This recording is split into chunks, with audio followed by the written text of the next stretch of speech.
अगर आप अपने आसपास ध्यान से देखें तो आपको बहुत तरह की प्रॉब्लम्स दिखाई देंगी। आपका मन करेगा ये जानने का ये प्रॉब्लम्स क्यों हैं, चाहे वो पॉवर्टी हो, करप्शन हो या कोई भी इशू हो। थोड़ा और ध्यान देंगे तो आपको एक पैटर्न दिखाई देगा। वो पैटर्न एक आंसर है उन प्रॉब्लम्स का। और ये जो प्रोसेस है, ऐसी बहुत सारी बातें होती हैं जिसको आप जानते हो पर आपके पास शब्द नहीं होता उसको बयां करने के लिए। और एकेडमिक्स में इसको हम रिसर्च बोलते हैं। रिसर्च बहुत इम्पॉर्टेंट है, बट अनफॉर्चुनेटली आज के समय में जब इतने सारे टूल्स हमारे पास अवेलेबल हैं, चाहे वो एआई बेस्ड टूल्स हों, चाहे ऑनलाइन डेटाबेस हो या डिफरेंट वेबसाइट्स हों या इंफॉर्मेशन हो, इन सब के बावजूद एक बहुत बड़ी प्रॉब्लम है कि लोगों की रिसर्च की जो एबिलिटी है वो कम होती जा रही है। उसकी सबसे बड़ी वजह यही है कि हम लोग बहुत ज़्यादा टेक्नोलॉजी पर डिपेंडेंट हो गए हैं। एक माइंडसेट है, वो माइंडसेट है कहता है कि जो भी इंटरनेट पे अवेलेबल है वो सही है। हमारे समय में हमको ये बोला जाता था कि किताबों में जो लिखा है वो सही है, उसको पढ़ लो। तो अगर हम मान लेते हैं कि जो भी लिखा सही है या ऑनलाइन जो भी लिखा है वो सही है या जो भी इंफॉर्मेशन अवेलेबल है वो सही है, तो जो इंटेलेक्चुअल ग्रोथ है वो खत्म हो जाएगी, ज्ञान का विस्तार खत्म हो जाएगा। ज्ञान का विस्तार इसीलिए होता है कि जो दिख रहा है, जो बताया गया है, अक्सर वो वैसा नहीं होता है। दूसरा एक प्रिंसिपल है टाइम एंड स्पेस का। एक पर्टिकुलर इंफॉर्मेशन एक पर्टिकुलर टाइम के लिए रिलेवेंट हो सकती है, तो डिफरेंट टाइम जोन में, डिफरेंट प्लेसेस में वो रिलेवेंट नहीं होती। तो इसीलिए कि ये जो एक मत है कि जो भी ऑनलाइन अवेलेबल है, जो भी किताबों में लिखा है वो सही है, मेरी नज़र में सही नहीं है। इसका एक एग्जाम्पल देते हैं। बहुत सारी चीज़ें जो एक समय समाज में एक्सेप्टेबल थी, जैसे सती प्रथा, बाल विवाह, आज वो एक्सेप्टेबल नहीं है। क्यों? ऐसा क्यों है? देश वही है, धर्म वही है, मगर समय बदल गया। तो देश वही है, धर्म वही है, समय बदल गया तो मान्यताएं भी बदल गई। तो अगर हम पुरानी मान्यताओं के साथ जुड़े रहेंगे तो हमारा विकास नहीं हो पाएगा। इसी तरह से कोई इंफॉर्मेशन है, कोई डेटाबेस है, कोई लॉ है, अगर वो विकसित नहीं होगा तो हमारी ग्रोथ खत्म हो जाएगी। हम ऑर्गेनिक लॉ के बारे में बात कर रहे हैं। तो रिसर्च एक्चुअली में है क्या, इसको समझना बहुत जरूरी है। रिसर्च का मतलब ये है सर्च अगेन, दोबारा देखना और उन चीज़ों पर नज़र रखना जो चीज़ें वास्तव में बड़ा जरूरी हैं, जो अक्सर दिखाई नहीं देती, जो शब्दों के बीच में होती हैं, जो किताबों की लाइनों के बीच में होती हैं। अब इम्पॉर्टेंट क्वेश्चंस आते हैं कि हमें पता क्या कैसे लगे कि रिसर्च हमें कहाँ करनी है। अक्सर स्टूडेंट हमारे पास आते हैं और वो उन सब्जेक्ट्स के बारे में बातें करते हैं रिसर्च के लिए, स्पेशली पीएचडी स्टूडेंट हैं, एलएलएम के स्टूडेंट हैं जो डेजर्टेशन पे काम करना चाहते हैं, जिस पे डेटा इजीली अवेलेबल है, जिस पे बहुत सारे केसेस अवेलेबल हों, जिस पे ऑलरेडी बहुत सारा लॉ अवेलेबल हो। मैं ये नहीं कहता कि उन सब्जेक्ट पे काम नहीं किया जा सकता, बट एक बार आप खुद से सोचिए कि क्या वास्तव में ऐसा कुछ नया है जो आप करके देंगे। आपने कुछ ऐसा नया आइडेंटिफाई करा। जो मेरे सामने आके वो क्वेश्चंस करते हैं वो बहुत ही जेनरिक होते हैं। उन जेनरिक चीज़ों के लिए कोई स्कोप नहीं है। लोग ह्यूमन राइट्स में काम करना चाहते हैं। हमारा नेशनल ह्यूमन राइट्स कमीशन है, इंटरनेशनल ऑर्गेनाइजेशन है, यूनाइटेड नेशंस है, रीजनल ऑर्गेनाइजेशंस हैं, वो ऑलरेडी हर साल डिफरेंट रिपोर्ट्स पब्लिश करते हैं। उसमें ऐसा कोई भी डायमेंशन ह्यूमन राइट्स का नहीं है जो कवर ना हुआ हो। तो अगर आप ऐसे में सोचते हैं कि आप रिसर्च करेंगे और कुछ नया निकाल देंगे तो थोड़ा सा ये wastage of time and money है। फिर आपको क्या करना चाहिए? बहुत आसान है। आप वो जो डेटा अवेलेबल है, वो जो इन्फॉर्मेशन अवेलेबल है, उसको पढ़िए और खूब पढ़िए। तो इसी को हम बोलते हैं लिटरेचर रिव्यू। अब लिटरेचर रिव्यू कैसे करना है, कोई स्टैंडर्ड बुक को आपको पढ़ना है, और उससे ज़्यादा इम्पोर्टेंट होता है रिसर्च आर्टिकल। पर रिसर्च आर्टिकल कौन से पढ़ने हैं? रिसर्च आर्टिकल आपको उन ऑथर्स के पढ़ने हैं जो ओरिजिनल रिसर्च करते हैं, वो ऐसा काम करते हैं जो एम्पेरिकल होता है, या उस डेटा पे उनका काम होता है जो ऑफिशियल डेटा होता है। अक्सर क्या होता है कि जो रिसर्च आर्टिकल इंटरनेट पे अवेलेबल हैं, मैक्सिमम लोग क्या करते हैं, किसी और के आर्टिकल को देखते हैं, उसको प्लेजराइज करते हैं या उसको पैराफ्रेज करते हैं, और करने के बाद उसको पब्लिश कर देते हैं। तो उसमें कुछ भी ऐसा नहीं होता जो नया है। हाउएवर ये आर्टिकल भी इम्पॉर्टेंट होते हैं कुछ जानने के हिसाब से, मगर अगर आप एक रिसर्चर हैं तो आपके लिए इस तरह के आर्टिकल किसी काम के नहीं है, कि उसमें ऑथेंटिसिटी की बड़ी प्रॉब्लम होती है। तो फिर क्या करें? जो वर्ल्ड की टॉप यूनिवर्सिटीज़ हैं, कुछ ऑथर जो आपको लगता है कि अच्छा काम कर रहे हैं, जिनके अच्छे जो जर्नल हैं, जो Q1 रैंकिंग में सपोज पब्लिश हुए हैं, आप उनको पढ़ें।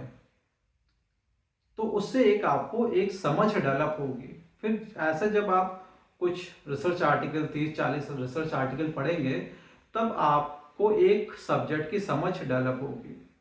जब वो समझ डेवलप होगी तो आपको पढ़ने के बाद पता पड़ेगा कि देखिए बहुत सारी बातें करी गई हैं, मगर एक एरिया ऐसा है जिस पे काम नहीं हुआ है या इम्प्रूवमेंट का स्कोप है। बस उसी पल से रिसर्च स्टार्ट होती है। अब आपके पास एक माइंड है, एक रिसर्च प्रॉब्लम है, रिसर्च गैप है, अब आपको उसके ऊपर काम करना है। अब इम्पोर्टेंट चीज़ है कि काम कैसे करें। तो काम के लिए डिफरेंट मैथोलॉजीज हैं, वो डिपेंड करता है कि किस तरह की प्रॉब्लम है, अकॉर्डिंगली आपको एक रिसर्च मैथोलॉजी चूज करनी है। वो डॉक्ट्रिनल भी हो सकता है, वो एम्पेरिकल भी हो सकता है, और अकॉर्डिंगली आप उस पर काम शुरू कर सकते हैं। तो रिसर्च करने से पहले उसके बारे में पढ़ना बहुत ज़रूरी है। अब रिसर्च क्यों इम्पोर्टेंट है? तो रिसर्च से एक एक्यूरेसी आती है और क्रेडिबिलिटी आती है। देखिए कोई भी जो काम आप कर रहे हो, एट द एंड आपसे पूछा जाएगा कि ये जो आप फाइंडिंग पे आए हैं, कंक्लूजन पे आए हैं, इसका आधार क्या है? जो आपके हाइपोथेसिस थी, रिसर्च प्रॉब्लम थी, जिसको आप सॉल्व करना चाह रहे थे, और आपकी ये जो फाइंडिंग्स आई हैं, ये किस बिहाफ पे फाइंडिंग्स आई हैं? तो उसको जस्टिफिकेशन जो मिलता है वो रिसर्च से मिलता है। अगर ये सिस्टमेटिक है, आपने सही तरह से डेटा एनालिसिस करा है, तो आप कॉन्फिडेंटली कह सकते हैं कि ये जो कंक्लूजन आया है, इसकी पीछे ये क्या है, वजहें हैं, ये केस लॉज हैं, ये लॉज हैं, ये डिफिशियंसी है। फॉर एग्जाम्पल, जैसे मैंने जब रिसर्च करा था तो मैंने डेटा प्राइवेसी लॉ पे करा था। तो उस समय भारत में डेटा प्राइवेसी लॉ अवेलेबल नहीं था। दूसरा, इसको एक फंडामेंटल राइट का रिकॉग्निशन नहीं मिला था। तो मैंने सजेशन यही दिया था कि जो डेटा प्राइवेसी को आर्टिकल 21 में फंडामेंटल राइट डिक्लेयर करा जाए और इसके लिए स्पेशल इंस्टीट्यूट बनाया जाए, सो दैट जो मल्टीनेशनल कंपनीज हैं जो डेटा की पायरेसी से या डेटा के मिसयूज से पैसा कमा रही हैं, वो रुक सके। और इवेंचुअली जब मैंने सबमिट करा, उसके थोड़े समय बाद ही ये as a fundamental right declare हुआ और इस पे एक स्पेशल लॉ भी बना। तो ये मेरा जो रिसर्च था उसकी सक्सेस थी, क्योंकि जिस प्रॉब्लम को मैंने आइडेंटिफाई करा था, अल्टीमेटली गवर्नमेंट ने भी इसको एक्नॉलेज करा और उस पर लॉ बनाया। तो हो सकता है आई वॉज फॉर्चुनेट कि जिस पे मैंने काम करा था उस पर ये सब हुआ हो, बट ऐसा नहीं कि आपके साथ नहीं हो सकता है, आराम से हो सकता है। आपको बस ये प्रॉब्लम आइडेंटिफाई करना है। For example artificial intelligence law. अब ये प्रॉब्लम आती है कि आर्टिफिशियल इंटेलिजेंस पे भारत में कोई लॉ नहीं है।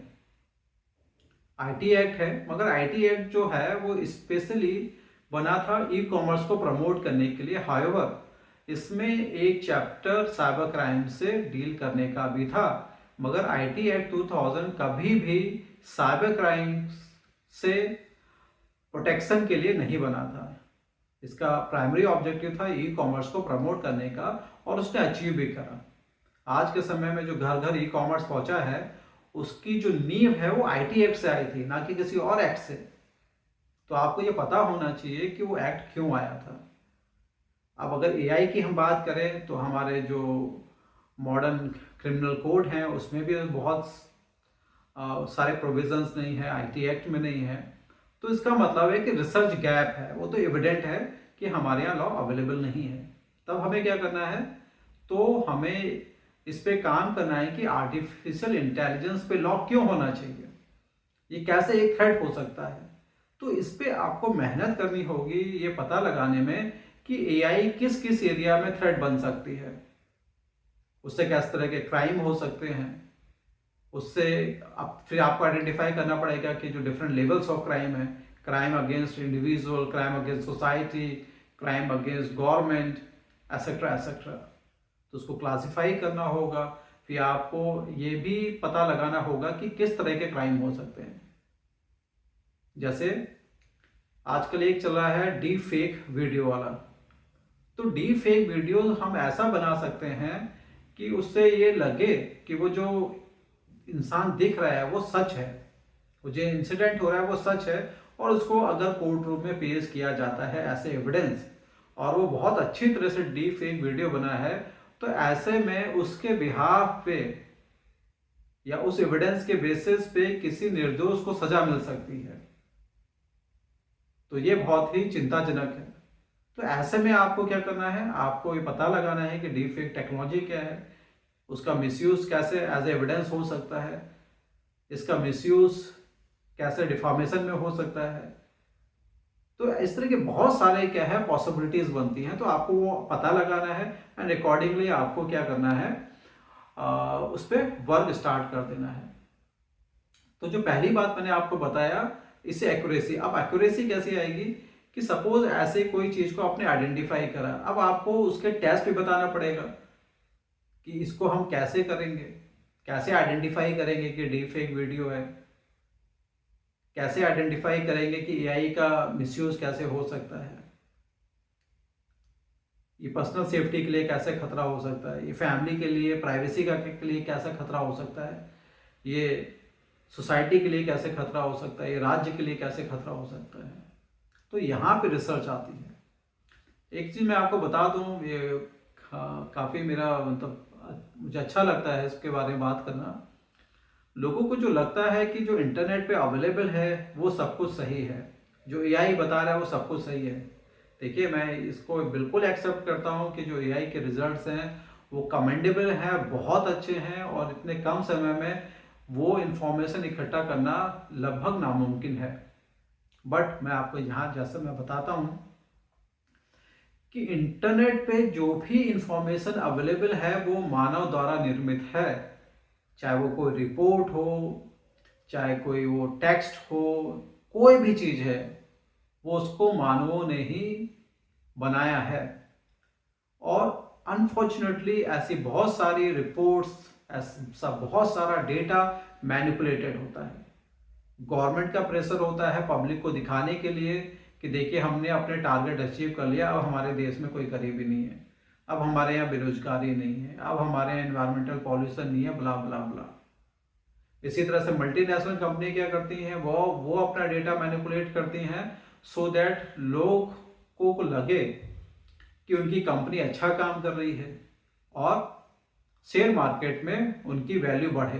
तो इसलिए वो उस डेटा को उस तरह से मैनिपुलेट करते हैं, जिसको हम pump up and pump down भी बोलते हैं। तो जो इंटरनेट पर अवेलेबल डेटा है उसमें से मैक्सिमम डेटा अगर आप माइक्रोएनालिसिस करेंगे तो वो फर्जी है। वो चाहे गवर्नमेंट का डेटा हो, चाहे एमएनसीज का डेटा हो, यहाँ तक कि जो बड़े बड़े ऑर्गेनाइजेशंस हैं इंक्लूडिंग यूनाइटेड नेशंस, उसमें भी मैनिपुलेशन होता है। आप इमेजिन करिए कि आप एक रिसर्च कर रहे हैं मैनिपुलेटेड डेटा पे, फिर क्या होगा, उस मैनिपुलेटेड डेटा के बेसिस पे आपको क्या है, एक फाइंडिंग मिलेगी, डेटा एनालिसिस करेंगे और उसी के बेसिस पे आप रिकमेंडेशन देंगे, सजेशंस देंगे। आप इमेजिन करिए कि फर्जी डेटा के बेसिस पे जो रिपोर्ट आएगी वो भी फर्जी होगी, और जो रिकमेंडेशन आप गवर्नमेंट को देंगे वो भी फर्जी होगी। सो एट द एंड जो बेनिफिशियरी है उसके लिए जो हम पॉलिसी बना रहे हैं, उसके लिए जो हम लॉ बना रहे हैं, वो कभी भी सक्सेसफुल नहीं हो सकता। यही वजह है अधिकतर देशों में जो कानून बनाया जाता है वो कानून कभी भी सक्सेस नहीं हो पाता। वजह यही है कि वो जो कानून है वो 5 स्टार होटल से बन जाता है, वो मीटिंग्स में बन जाता है, और उसका आधार वही होता है, वो डेटा, वो क्वेश्चनर्स। अक्सर ये होता है कि वो कभी सही लोगों से मिले ही नहीं, वो जो एंड बेनिफिशरी है उससे कभी मिले ही नहीं, और एक रूम में बैठ के क्वेश्चनर्स फिल हो गए और उसके बेसिस पे आपने सब कुछ कर दिया। तो जो रिसर्च का जो पर्पज है वही वहीं वहीं फ्रस्ट्रेट हो जाता है, वहीं उसका दी एंड हो जाता है। तो ये जो एआई आपको जो डेटा दे रहा है, इसको आपको ध्यान देना पड़ेगा, क्या वो डेटा सही है। अगर वो डेटा मैनिपुलेटेड है तो रिजल्ट जो है वो भी मैनिपुलेटेड होगा। दूसरी बात, आर्टिफिशियल इंटेलिजेंस अब इतना स्मार्ट हो गया है कि वो इंसानों की कमांड को भी इग्नोर करने लगा है। एक रिसेंट टेस्ट में एआई को ये ऑर्डर दिया गया कि आप अपने आप को स्विच ऑफ कर लो। आपको हैरानी होगी कि उसने इंसान के ये जो इंस्ट्रक्शंस थे उसको फॉलो नहीं करा और अपने सिस्टम की लाइट्स को ऑफ कर दिया, बट वो अंदर से जाग रहा था, वो सुन रहा था। ये चिंताजनक है। अब आप इसको एज अ रिसर्चर मैं आपको बताता हूं उसके क्या और मायने हो सकते हैं। इमेजिन करिए मैंने कोई क्वेश्चन पूछा और एआई को लगा कि इसका आंसर ये नहीं देना चाहिए, इसका आंसर तो कुछ और होना चाहिए, और वो आपको वो आंसर दे रहा है जो उसको लगता है कि ये देना चाहिए, ना कि वो आंसर दे रहा है जो एक्चुअल में देना चाहिए, जो आप पूछ रहे हो। और ये ऐसी चीज आपने आज के दिनों में एआई की मेल फंक्शनिंग को नोट करा होगा। आप पूछते कुछ, जवाब कुछ और आता है, जबकि कुछ टाइम पहले ऐसा नहीं था। तो इसका मतलब है वो जज कर रहा है। एक और चीज मैंने देखी कि कहीं ना कहीं प्रोग्रामर्स इस पे बहुत काम कर रहे हैं कि आप उससे जो इंफॉर्मेशन किसी स्पेसिफिक पर्सन से रिलेटेड मांग रहे हो वो नहीं दे रहा है। इसका मतलब एमएनसीज के ऊपर बहुत सारा पॉलिटिकल प्रेशर है, जिसके वजह से वो उसकी जो प्रोग्रामिंग है उसको चेंज कर रहे हैं, उसको कमांड दे रहे हैं कि अगर ऐसा कोई क्वेश्चन पूछा जाए तो आप इसका आंसर ये मत देना, और देना तो किसी और इंसान का नाम देना। ये सारी चीजें रिसर्च में इंपॉर्टेंट है। फिर आता है supports justice and rule of law.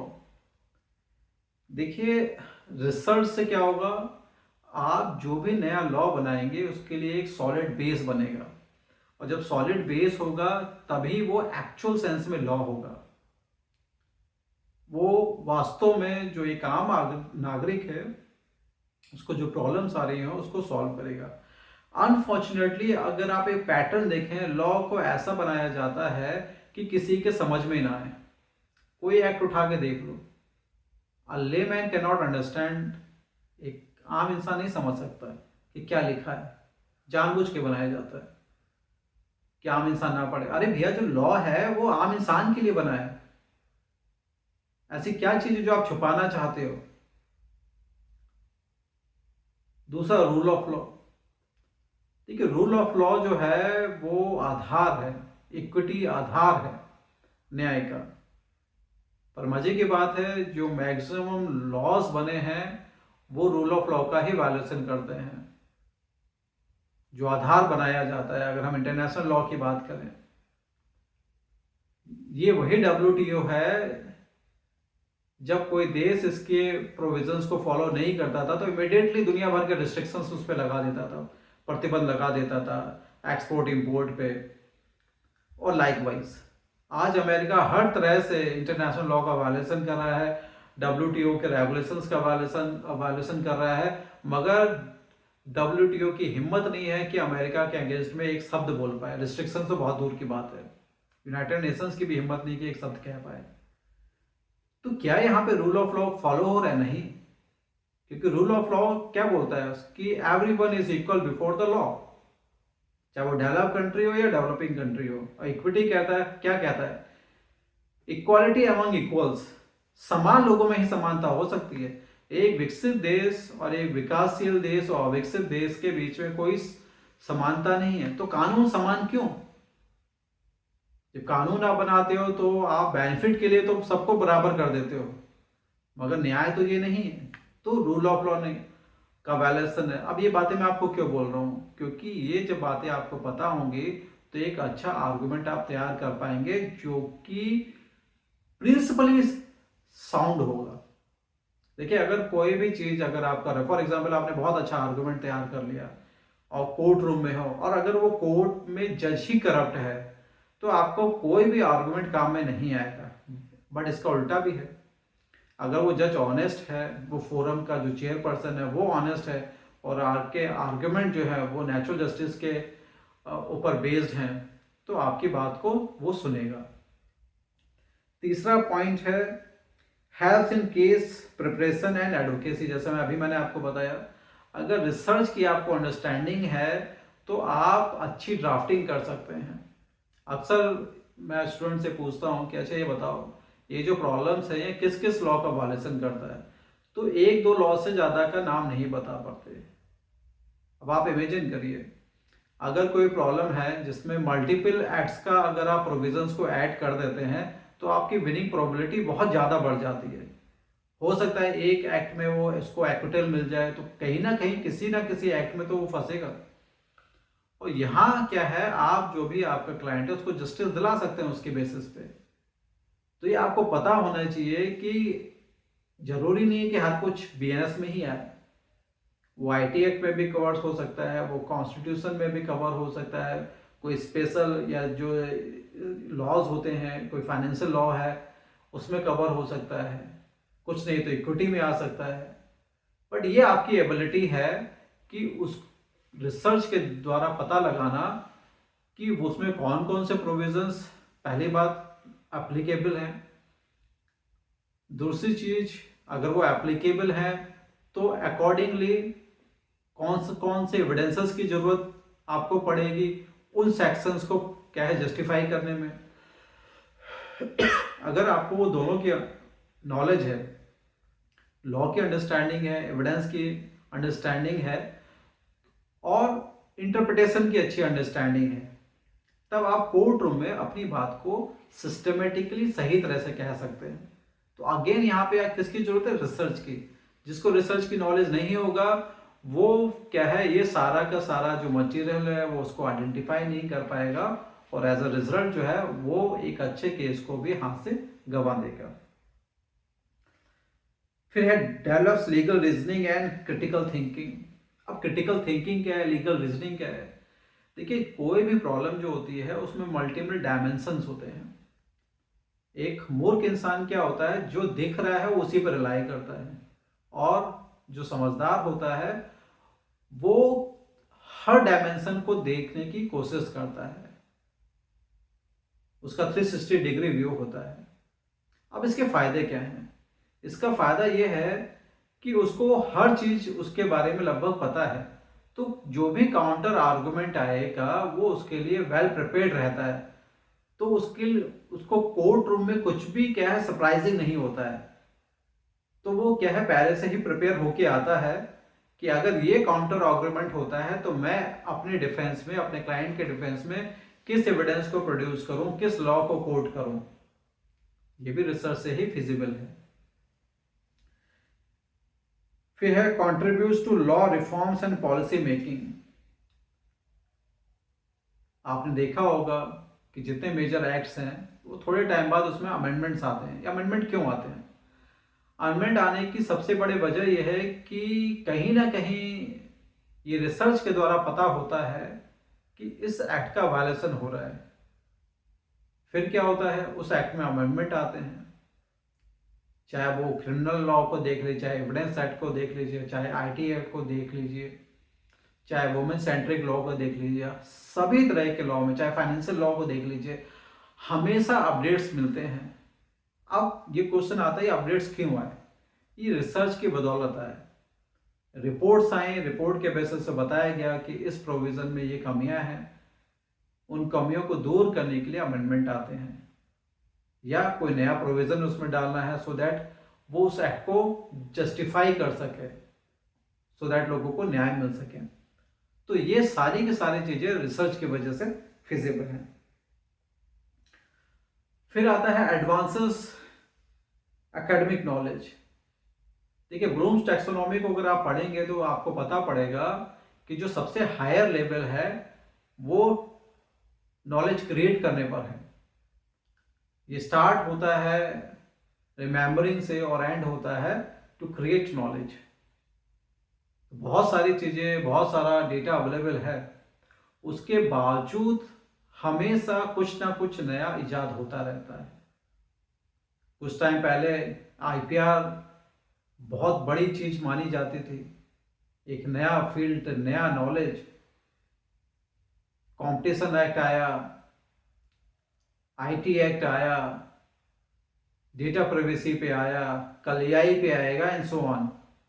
तो जिस तरह से हमारी सोसाइटी इवॉल्व होती जाती है, एडवांस होती जाती है, उसी तरह से हमें मॉडर्न लॉज की जरूरत होती है। तो मॉडर्न लॉ कैसे होगा तैयार? ऑब्वियसली रिसर्च से। पुराने टाइम में लॉ अलग तरह से बनता था। आज के समय में क्या है, एक कमेटी स्टैब्लिश करी जाती है, उसको काम किया जाता है कि आपको इस डोमेन में लॉ बनाना है। वो एक्सपर्ट से बात करती है, सेमिनार कॉन्फ्रेंसेस को ऑर्गेनाइज करती है, सो दैट उस सब्जेक्ट के बारे में और बेहतर नॉलेज को क्या है गेन किया जाए। और जब उसके बारे में अच्छा डेटाबेस तैयार हो जाता है तो उसी को फिल्टर करके लॉ बना लिया जाता है। तो रिसर्च से क्या है, नए लॉज बनते हैं, नई पॉलिसीज बनती हैं। ये रिसर्च ने तो बताया था कि जो प्राइमरी एजुकेशन है उसमें क्या क्या रिफॉर्म्स होने चाहिए, इसको फंडामेंटल राइट डिक्लेयर करना चाहिए, ये हेल्थ केयर पॉलिसीज कैसे होना चाहिए, वेलफेयर स्टेट को कैसे काम करना चाहिए, एसेट्रा एसेट्रा। ये सारे के सारे प्रेजेंट रिफॉर्म्स ये आसमान से थोड़ी आए, ये रिसर्च के थ्रू आए। लोगों ने रिसर्च करी, जेलों में जाके देखा कि जो कैदी हैं वो अमानवीय कंडीशन में रह रहे हैं, और अगर उनके साथ यही हुआ तो जब वो जेल से बाहर आएंगे तो वो जानवर बन चुके होंगे, तो समाज के लिए और बड़ा खतरा हो जाएंगे। तो फिर प्रेजेंट रिफॉर्म्स आए, उनको पढ़ने की सुविधा मिली, उनको नए स्किल सीखने के लिए सुविधाएं मिली, सो दैट वो मेन स्ट्रीम में आ सकें। यहाँ तक कि उनके प्लेसमेंट तक की बातें आज के समय में होती हैं। And lastly protects rights and liberties. अगर रिसर्च नहीं होगा तो हमें कैसे पता पड़ेगा कि नए राइट्स की जरूरत क्या है, वो कौन कौन सी नई चीज़ें हैं जिसको एज अ राइट हम डिक्लेयर कर सकते हैं। मैं यहाँ आपको बता दूँ, राइट्स वो डिमांड होते हैं जिसको सॉवरेन जो है एक्सेप्ट कर लेता है। तो ये रिसर्च बताता है कि एक मनुष्य को स्वतंत्रता पूर्वक जीने के लिए क्या क्या चीज़ों की जरूरत होती है। तो इसलिए रिसर्च बहुत इंपॉर्टेंट है। अब सुबह से लेकर शाम तक हम जो भी काम कर रहे हैं वो रिसर्च है। आप सुबह जो टूथब्रश करते हैं वो भी रिसर्च का प्रोडक्ट है।